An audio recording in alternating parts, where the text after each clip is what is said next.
Señoras y señores, démosle la bienvenida al primer ministro del Reino Unido, Sir Keir Starmer.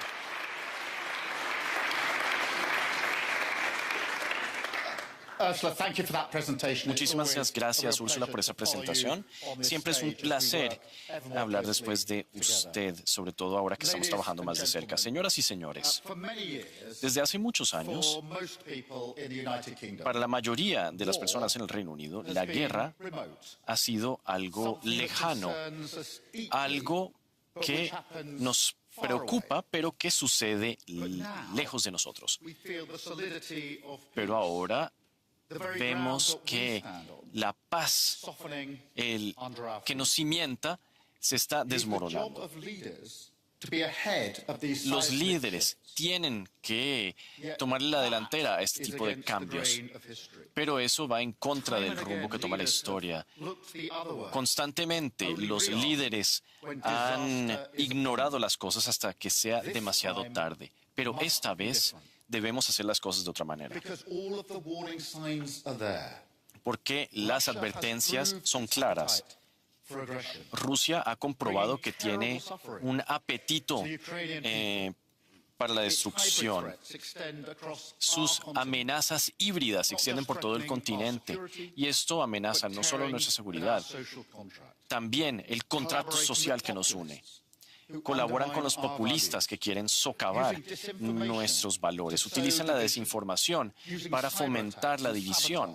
Utilizan los ciberataques y el sabotaje para interrumpir y afectar nuestras vidas y para profundizar las crisis del coste de vida que nos afectan. Ahora bien, es cierto que Rusia se ha equivocado en Ucrania. Y más de 1 millón de personas han perecido como resultado de esto.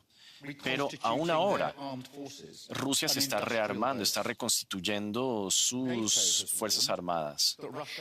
Según la OTAN, Rusia está preparada para utilizar la fuerza militar en contra de la alianza para finales de esta década.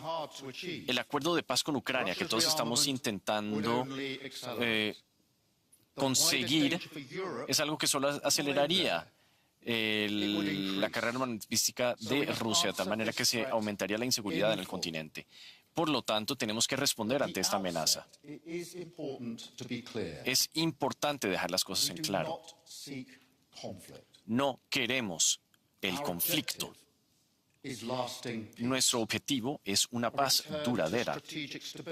Queremos volver a la estabilidad estratégica y al Estado de Derecho, pero ante estas amenazas solo existe una opción viable. Ahora,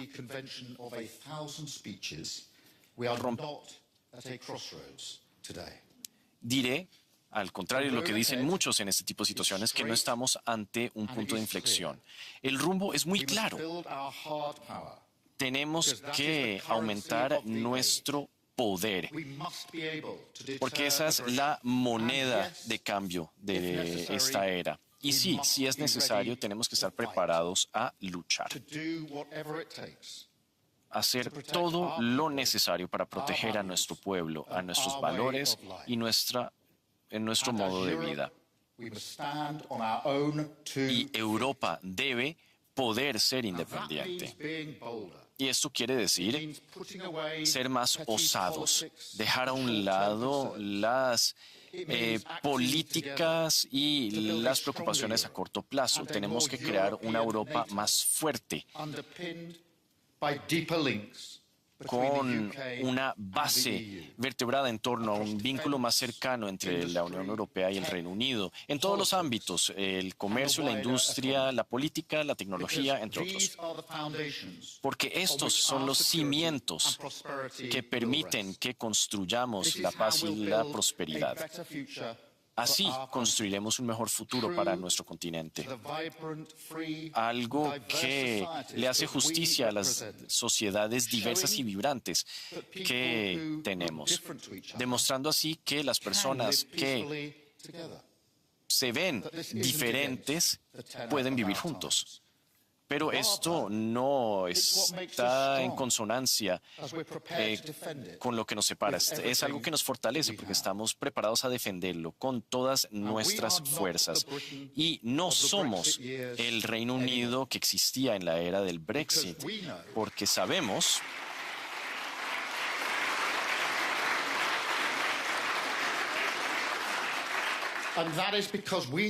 y esto es porque nosotros sabemos que en un mundo peligroso no podemos tomar el control escondiéndonos tras nosotros mismos. No voy a dejar que eso ocurra. Por eso queremos recuperar el liderazgo del Reino Unido a nivel mundial. Y por eso estoy aquí hoy, porque lo quiero dejar bien claro. No hay seguridad británica sin Europa y no hay seguridad europea sin el Reino Unido. Esa es la lección de la historia y es la realidad de hoy en día también.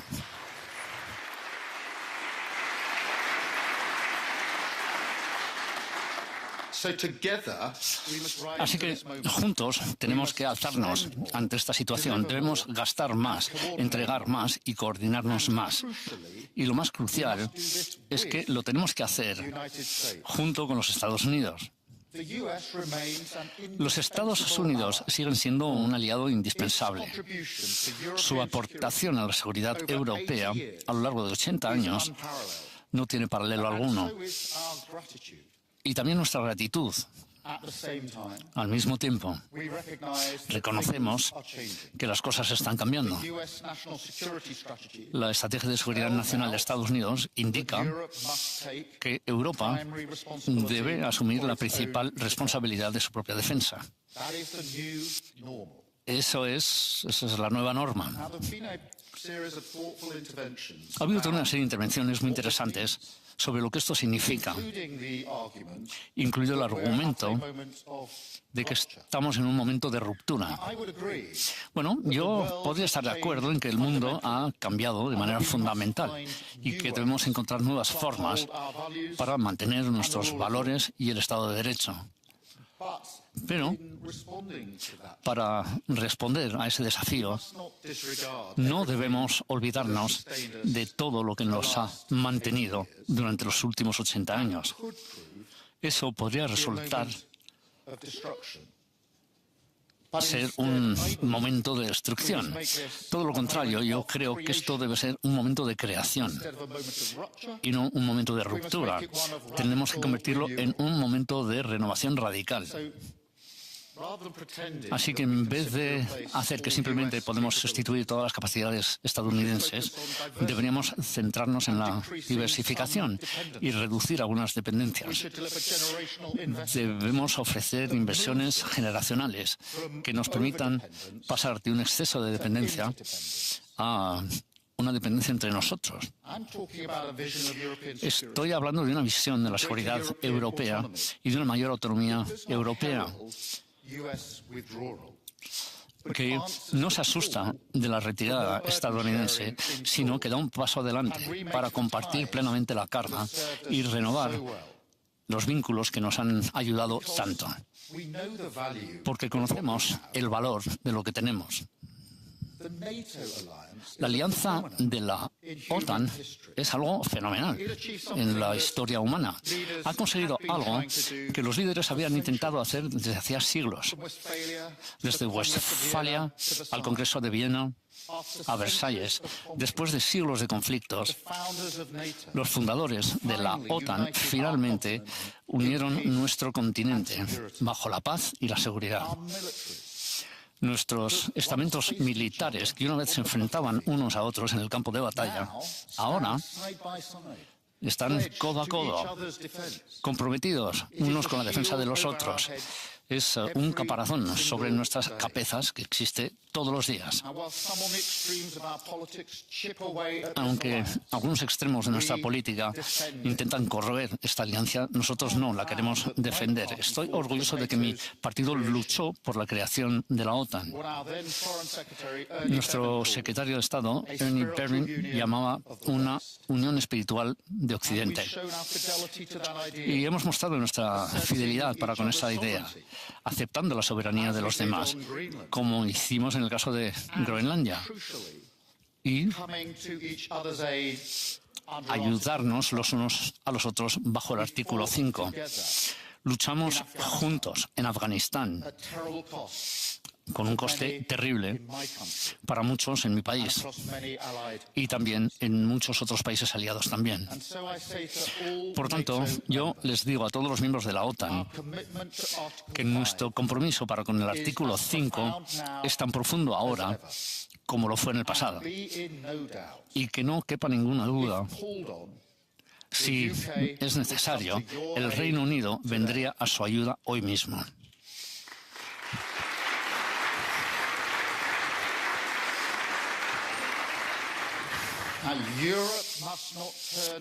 Europa no debe dar la espalda a esto. Todo lo contrario, debemos avanzar juntos para crear una OTAN más europea. Tal y como lo veo yo, Europa es un gigante dormido. Nuestras economías son 10 veces superiores a la rusa. Tenemos enormes capacidades de defensa. Y, sin embargo, con demasiada frecuencia, esto representa menos que la suma de todas sus partes. Planificación industrial y compras industriales fragmentadas han llevado a una serie de carencias en algunas áreas y a una duplicación masiva en otras áreas. Europa tiene más de 20 tipos distintos de frigatas, 10 tipos distintos de otros armamentos. Tenemos distintos tipos de tanques, mientras que Estados Unidos tiene uno. Es totalmente ineficiente y daña nuestra seguridad colectiva. El paraguas de seguridad de Estados Unidos ha permitido que estas malas costumbres se vayan desarrollando, pero ahora tenemos que finalizarlas. Y hemos mostrado que sí nos podemos coordinar con mucho efecto, como ya se ha señalado, apoyando a Ucrania de una manera que Putin nunca se hubiera imaginado. El crear la coalición de los voluntariosos, que ahora abarca casi a toda Europa, así como Canadá y nuestros amigos de Asia-Pacífico. Y vamos más allá en nuestro apoyo, con el Reino Unido anunciando más de 500 millones de libras esta semana para más defensa aérea para el pueblo ucraniano. Para hacer frente a la amenaza más amplia, está claro que vamos a tener que gastar más y más deprisa. Y hemos mostrado nuestra intención colectiva en esta materia también, con el acuerdo histórico de aumentar el gasto hasta el 5% en seguridad y defensa. Y estamos dispuestos a explorar soluciones innovadoras. Así que estamos reforzando el trabajo con nuestros aliados, buscando acciones para un planteamiento colectivo para la financiación de la defensa, para poder acelerar estas inversiones que son tan esenciales. Y a medida que aumentamos los gastos, también debemos utilizarlos en su pleno potencial. Debemos unirnos, tenemos que integrar nuestras capacidades, nuestros gastos, nuestras adquisiciones. Tenemos que construir una industria de defensa europea conjunta. Me parecen muy bien los pasos que se han dado hasta ahora, que nos podrían permitir participar en el préstamo de 90.000 millones de libras a Ucrania. Espero que podamos trabajar de esta manera en el futuro también. Porque, miren, la lógica de la defensa es la solidaridad y el esfuerzo colectivo, no el acceso al mercado. En una crisis, nuestros sistemas esperan de nosotros que estemos listos. Por tanto, tenemos que ofrecer un cambio claro en lo que es la colaboración. Y me siento orgulloso del trabajo que ya hemos hecho juntos, ofreciendo drones de primera categoría, desarrollar misiles de largo alcance con Italia, Alemania y Francia, trabajando con nuestros amigos nórdicos para proteger el flanco norte. También el Ártico, el tomar el comando de Virginia y transformar nuestra marina. El mayor acuerdo en la historia de la Marina británica con Noruega nos permite detectar y proteger la infraestructura. Queremos reforzar esta cooperación con todos los aliados en el Báltico y otros lugares. Y les puedo anunciar hoy que el Reino Unido va a desplegar nuestro grupo de ataque de portaaviones en el Atlántico Norte, y esto este año, liderado por el HMS Prince of Wales, que operará junto a Estados Unidos, Canadá y otros aliados de la OTAN. Es una muestra poderosa de nuestro compromiso para con la seguridad euroatlántica.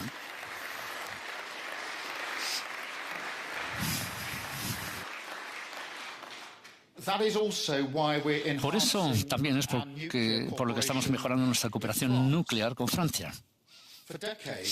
Durante decenios, el Reino Unido ha sido la única potencia nuclear en Europa para ofrecer esta disuasión para proteger a todos los miembros de la OTAN. Pero ahora, el adversario tiene que saber que en una crisis podrían enfrentarse a nuestra fuerza combinada. Esto muestra, sin lugar a dudas, hasta qué punto es vital que trabajemos juntos. Así que también debemos considerar qué más podemos hacer con la Unión Europea.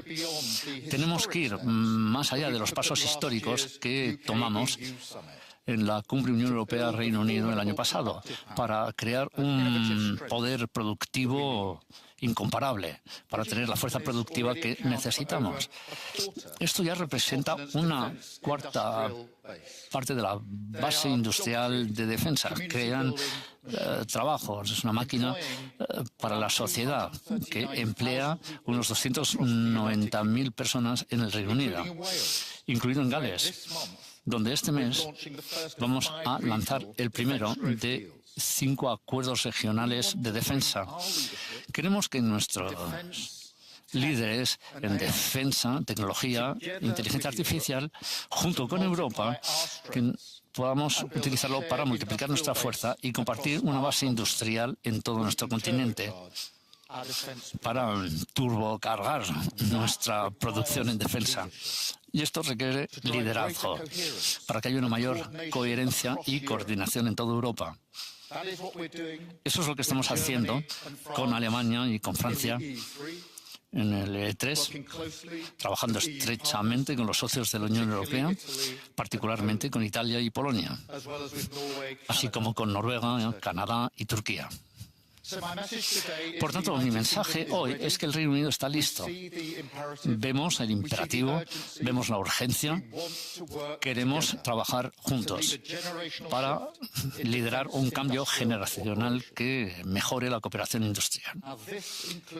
Eso incluye estudiar de nuevo el alineamiento económico más adecuado. Ya estamos alineados con el mercado único en algunos ámbitos para reducir los precios de los alimentos y de la energía.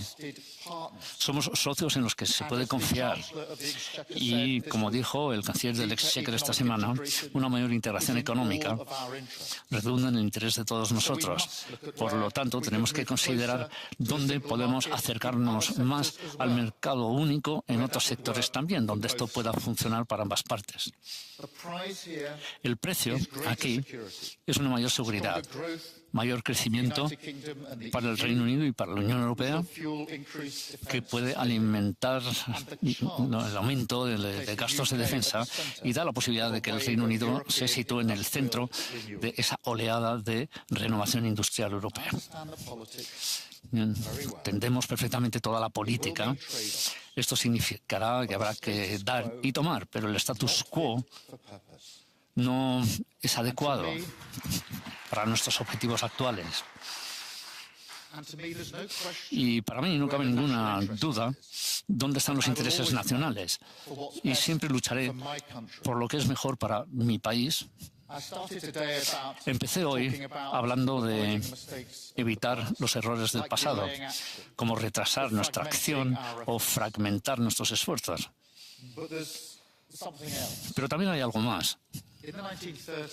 En los años 30, los líderes fueron demasiado lentos a la hora de explicarle al público el cambio fundamental que se necesitaba, y tenemos que trabajar más duramente hoy para crear un consenso con respecto a las decisiones que debemos tomar para mantenernos seguros. Porque si nosotros no lo hacemos, los que andan ahí vendiendo ideas baratas, tanto de los extremos de la derecha como de la izquierda, y presentan sus soluciones en el Internet, y es sorprendente que los dos lados del espectro puedan compartir tantas ideas comunes, débiles con Rusia, débiles con la OTAN, incluso totalmente opuestos a la OTAN y determinados para sacrificar la relación que nosotros necesitamos por sus ideologías. El futuro que ofrecen es un futuro de división y de capitulación. Se apagarían las luces en toda Europa una vez más. Pero no permitiremos que ocurra esto. Si nosotros creemos en nuestros valores, en la democracia, en la libertad y en el Estado de Derecho, este es el momento de verdaderamente ponernos en pie y luchar por ello. Por eso trabajamos juntos, para mostrar que, asumiendo las responsabilidades de nuestra propia seguridad, ayudaremos a nuestro pueblo de cara al futuro. Y que no tengan temor, sino determinación al considerar el futuro y con esperanza.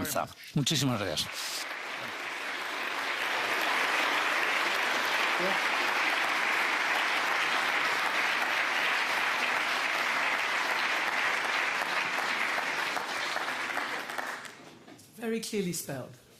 Muy bien dicho.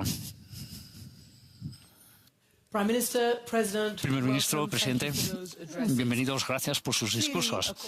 Bueno, es un llamamiento a las armas, pero en primer lugar quería preguntarles, el secretario de Estado, Marco Rubio, dijo que no es nuestro deseo el destruir la alianza transatlántica. Me gustaría saber si están convencidos por esta declaración, si pensaban que después de lo ocurrido el año pasado, que dijeron exactamente lo opuesto por parte del vicepresidente J.D. Vance.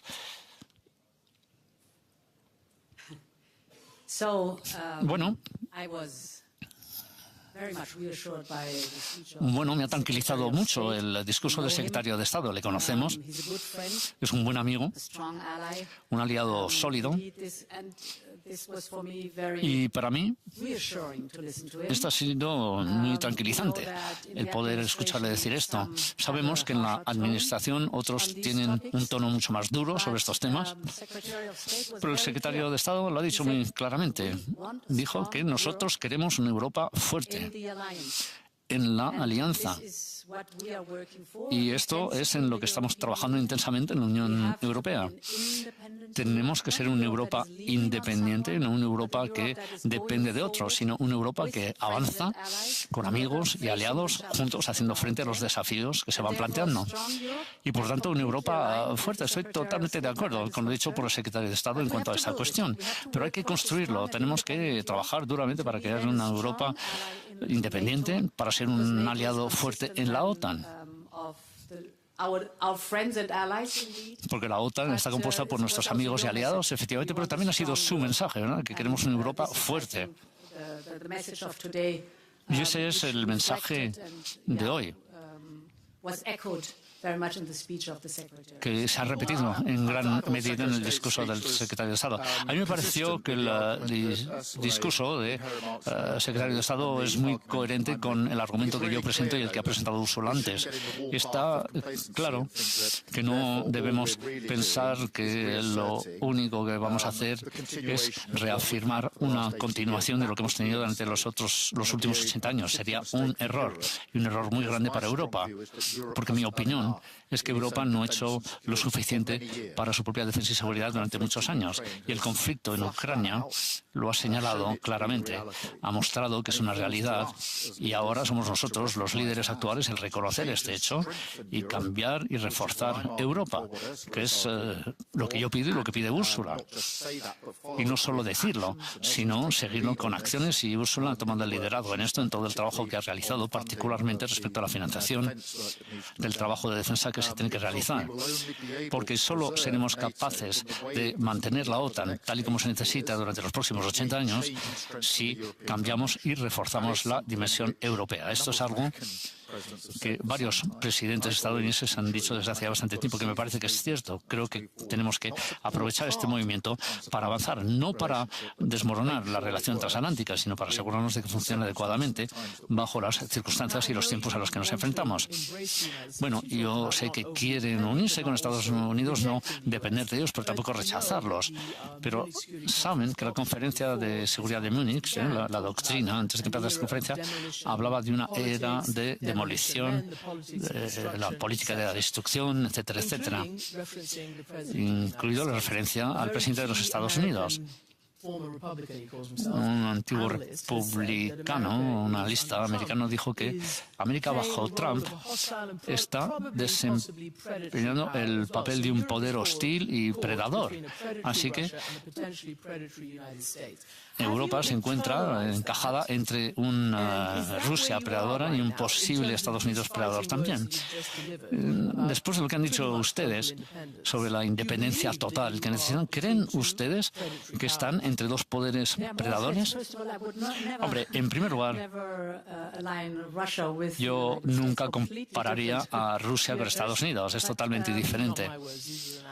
No son mis palabras, esto fue un analista. Bueno, pues no estoy para nada de acuerdo con este analista de que hubiera una equidistancia entre Rusia y los Estados Unidos. Pero claro, la Unión Europea se ve enfrentada a superpoderes que se dirigen al exterior mucho más que antes. Y hay muchas más amenazas. Y Rusia es una auténtica amenaza para nosotros, sin ninguna duda. Y esta es la razón por la que nosotros tenemos que reforzar nuestra propia posición de seguridad. Tenemos que considerar la posibilidad que tengamos el artículo 42.7. Nosotros tenemos que desarrollar nuestra base industrial de defensa. Por tanto, la independencia también es acción para ser más fuertes. Y esto también del lado económico significa diversificar con nuestros socios. El acuerdo que firmamos con la India, con Mercosur, los países latinoamericanos, México, todo esto está dentro de una estrategia para ser más independientes, más fuertes. Independiente significa desarrollar sus propias fortalezas, tener claro sus propias debilidades, no esperar que otros compensen tus debilidades. No, tenemos que ser fuertes y desarrollar nuestras fortalezas y estar abiertos al mundo para conectar con socios que piensan lo mismo. Y el Reino Unido siempre ha sido uno de estos socios. Así que el primer ministro ha señalado cómo el Reino Unido ha defendido a sus aliados desde hace mucho tiempo. Pero el secretario general actual de la OTAN, después del discurso del presidente Carney, que habló de una ruptura, él dijo que si ustedes piensan que pueden hacer lo que deben hacer sin los Estados Unidos, pues sigan soñando, porque no va a ocurrir nunca. ¿Cuánto tiempo creen que se tardará para llegar a esta situación a la que quieren llegar? Pues lo primero que yo diría es que no estamos considerando un futuro que nos aleje de la alianza euroatlántica que tenemos. La OTAN ha sido la alianza militar más exitosa que ha conocido el mundo y nunca deberíamos abandonarla. Siempre baso mis ideas en cuál es la realidad sobre el terreno, y la realidad sobre el terreno, por lo menos para el Reino Unido, es que estamos trabajando con Estados Unidos en seguridad, defensa e inteligencia 24 horas al día, 7 días por semana. Esa es la realidad de lo que está ocurriendo. Y se hace tan bien ahora como se hacía en el pasado. Y no veo que haya ninguna señal de debilitamiento, ni debería debilitarse, porque es el interés del Reino Unido, el interés de Europa y el interés global también. Y esto para seguridad de defensa, capacidad nuclear. Así que En nuestro Parlamento no decimos que tenemos que alejarnos de lo que tenemos, esto lo rechazo, pero el quedarnos como estamos no es bastante. Por lo tanto, el cambio sí que tiene que llegar para que Europa sea más fuerte, que pueda trabajar mejor conjuntamente. Y por eso dije lo que dije de la relación Unión Europea-Reino Unido. 10 años después del Brexit, no somos el Reino Unido de los años del Brexit, somos un Reino Unido que queremos trabajar más estrechamente con la Unión Europea, a la luz de los desafíos a los que nos enfrentamos aquí 10 años más tarde. Esto llevará tiempo, estamos trabajando juntos, hemos tenido una muy buena cumbre, Reino Unido, Unión Europea el año pasado, haremos otra este año para poder tomar otros pasos. Pero esto sigue urgente, porque en defensa y seguridad, hasta el conflicto de Ucrania, la verdad, no nos despertamos para ver la realidad a la que nos enfrentamos. Sí, quiero abundar un poco en Ucrania, porque usted lo ha dicho muy claramente al comienzo de su discurso, pero también dijo que algunas líneas rojas se han cruzado y no se puede dar marcha atrás. Estaba hablando de los Estados Unidos en su discurso, creo yo. ¿Cuáles son esas líneas rojas? Porque hay un enorme déficit de confianza entre muchas personas en la alianza y, desde luego, líderes que tienen que hacer lo que están haciendo ustedes, el reducir riesgo, el desacoplarse, buscar la independencia. ¿Cuáles son las líneas rojas que se han cruzado y que no se puede dar marcha atrás? Pues, en primer lugar, nuestra soberanía digital es nuestra soberanía digital, eso que quede claro.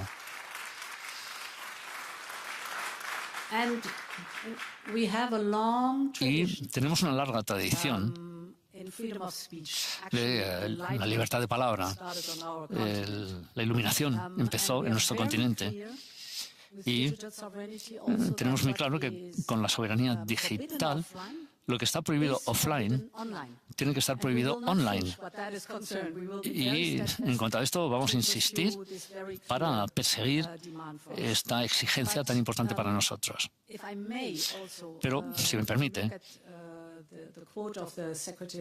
considerando la cita del secretario general de la OTAN de "ya pueden soñar ustedes", a mí me gustaría decirle a mi querido amigo,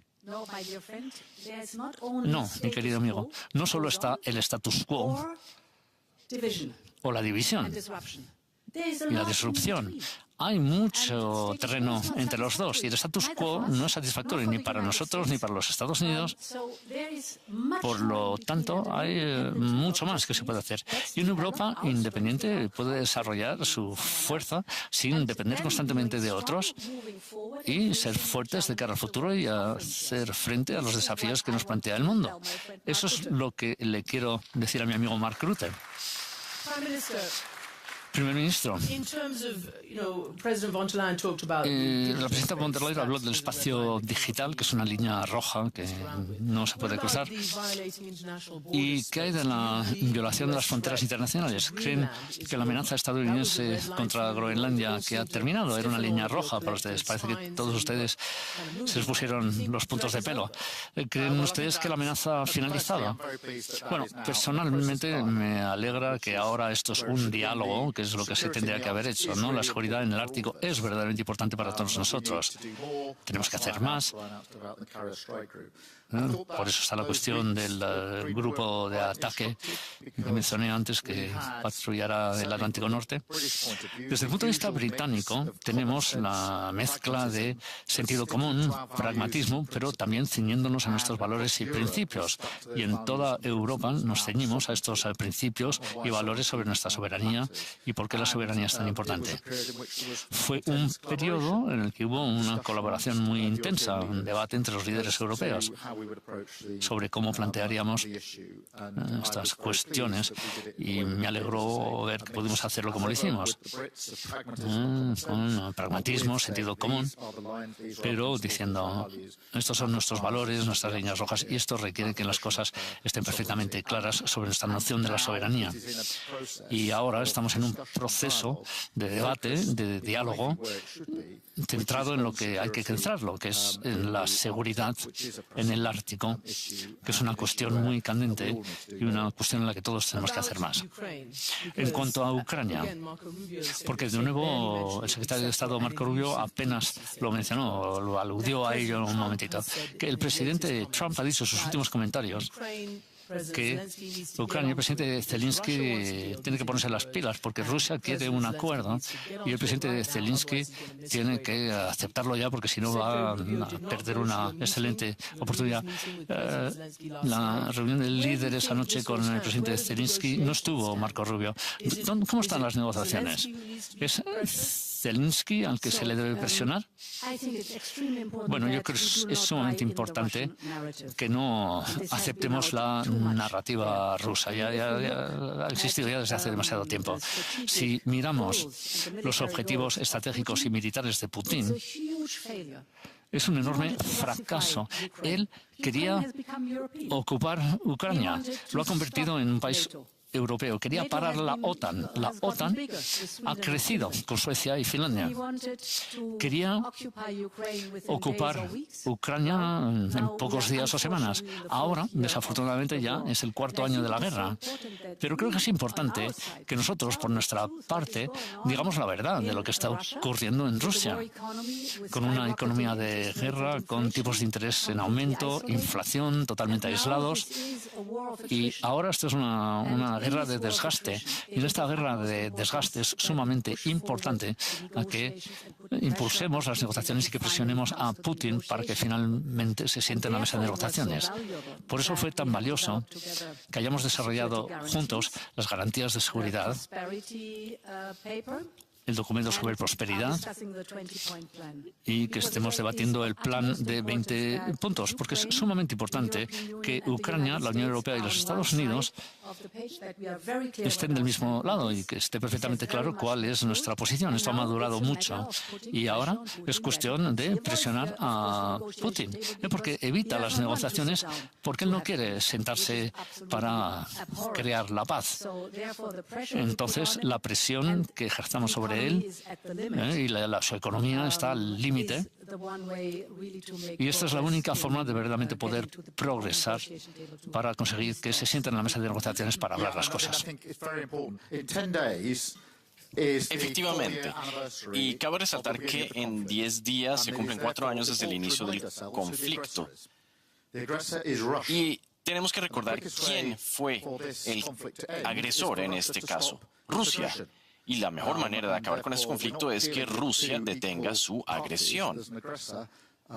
No estamos ante dos partes iguales. Existe un agresor, Rusia, y luego está Ucrania, que ha sufrido ataques y bombardeos y que ha pagado un precio muy alto. Si vemos la situación en el terreno, pues fue un error estratégico muy grande para Putin. Él pensó que iba a conquistar Ucrania en cuestión de semanas. 4 años después, no ha logrado su meta. Es más, ha sucedido lo contrario. La cumbre de la OTAN del año pasado fue la más importante, con un resultado muy importante. Rusia ha perdido más de 1 millón de personas. En enero de este año, 30.000 rusos murieron en el campo de batalla. Y sí, queremos una paz justa y duradera, pero esto solo se producirá si hay garantías, porque antes se han detenido las hostilidades sin lograr nada. Y por eso hemos establecido la coalición para lograr nuestras metas. Mucho me complace trabajar con Estados Unidos en este sentido. Independientemente de las palabras que se utilicen en todas partes del mundo, la realidad es que estamos trabajando con Estados Unidos para conseguir garantías de seguridad y hemos avanzado mucho más comparado con el año pasado. Tengo que hacerle una pregunta política. Usted acaba de mencionar la cantidad de dinero que se tiene que gastar en aras de la defensa de Ucrania y de Europa. Para lograr eso es necesario un trabajo político.